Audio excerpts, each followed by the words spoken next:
Allow me to start this video off with a question. Why'd you click on it?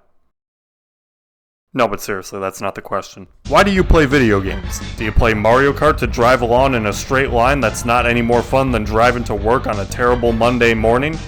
You'll need to drive yourself to the next course in Grand Prix. But why?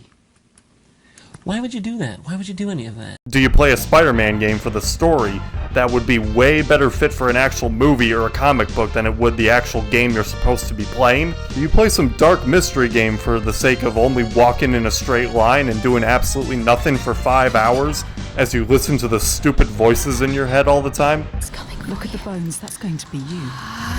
I'm guessing, or at least hoping, that your answer to most, if not all these questions is, hell no, I play games to play the fucking game. Which is why it makes absolutely no sense to prioritize these kinds of things over the gameplay and then ask for more goddamn money for your game that has less content in it than the previous games did. And that's barely even taking into account all these dog shit games that are referencing other shit that's actually popular and successful.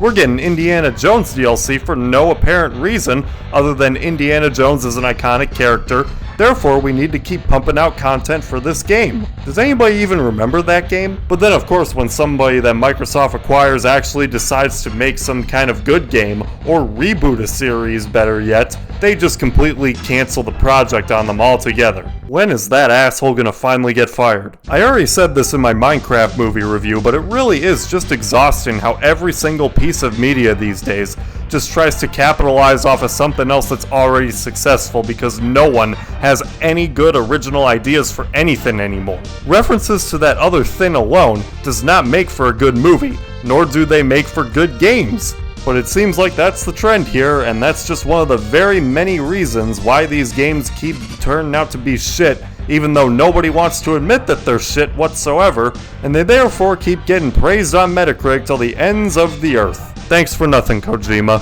Thanks, Pecco. Now after reading the title of the video, you're probably wondering, well, what does any of this have to do with Mario Strikers? And that's the great thing. Nothing! We've had so many shit games that this is where we're at now. We have a new console, and the best game that just came out on it is a 20-year-old game. Mario Strikers is a game that doesn't take itself too seriously, it doesn't have ridiculous amount of side modes and padding that nobody asked for, and it doesn't reference anything. Except for Mario, which is not really a reference because he's originally a game character anyway. I think. And I know a lot of you are typing your comments saying, but gamer dude, isn't it bad to have lack of modes and all that? There's nothing to do in the game. And to that I say, yeah there is. Did you not hear what this stupid dipshit Doug Bowser said about... So we believe based on the depth and breadth of the play and the repeatability of the play over time, the pricing that we announced is the right pricing. Why the fuck would he say that? What breadth and depth of the play or replayability, bruh? All this thing has is a downgraded Grand Prix, which is complete shit now, an overrated Knockout Tour mode, and that's it. The Direct literally said that these were the only 2 modes. Guess how many modes this game has? 2!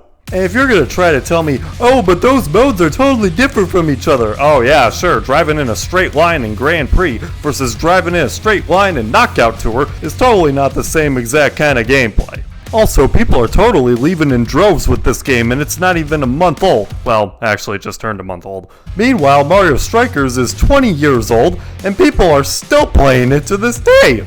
I think one of the strengths that this game has as opposed to something like Mario Kart World or any of these dog shit games that Sony and Microsoft are putting out, like whatever the hell that stupid Grounded 2 is gonna be, is that this game understands that less is more if done correctly. Keyword being done correctly. The character selection screen, for example, only has about 9 characters in it. 8 if you haven't unlocked all of them. However, that's pretty much all it needs, isn't it? Because the game focuses more on the gameplay aspects of it, such as charging up a Super Strike, which requires precision and timing and feels super satisfying to pull off, especially if you manage to get a perfect timing and it runs over the goalie like a bowling ball shattering a bunch of pins. Oh, and of course, shoving people into electric fences is a fun new idea for a soccer game as well. Love that sound. By comparison, Mario Kart World really doesn't do anything that much to innovate its gameplay based on what its predecessor already did before, and the character selection menu is surprisingly poor as well. Almost every single mainline character has some sort of costumes throughout the game that you can unlock, and they're all individually separated as different character slot choices instead of just stacking them up on the same character and switching through the costume. Not even Mario Kart 8 did this. I guess this is what Doug Bowser meant when he said that this bullshit would be very much justified of an $80 price tag, even though there really aren't any more characters in this game than there have been in past games.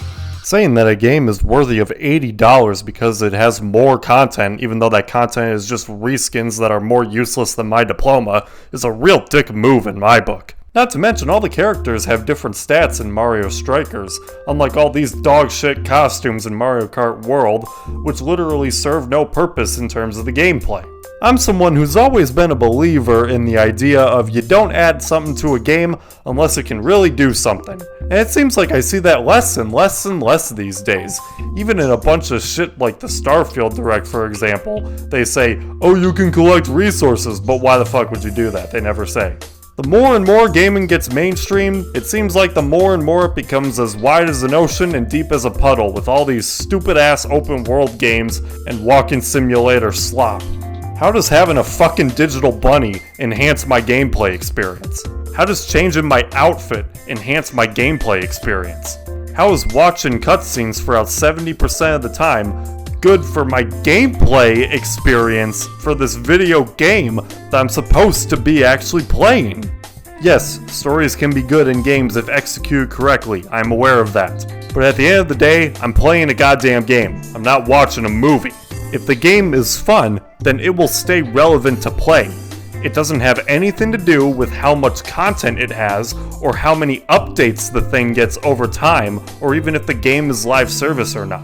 I still play a bunch of classic games to this day. Why? Because they're fun games to play. I can't say that about a lot of games these days, and it really, really sucks. If it's not fun, why bother? The only critique that I really have with Mario Strikers is that the gameplay doesn't really change that much between each of the cups, so I'm not really sure if it should have that many of them. But that's really my only complaint with the game, so I'm giving Mario Strikers a 9 out of 10. Best game to release in a very, very, very long time, even though it released 20 years ago. So yeah, that's my quote-unquote review, I guess, of Mario Strikers. I know it turned into a little bit of a rant, but thanks for watching anyway. This is probably my most unhinged video I've ever made.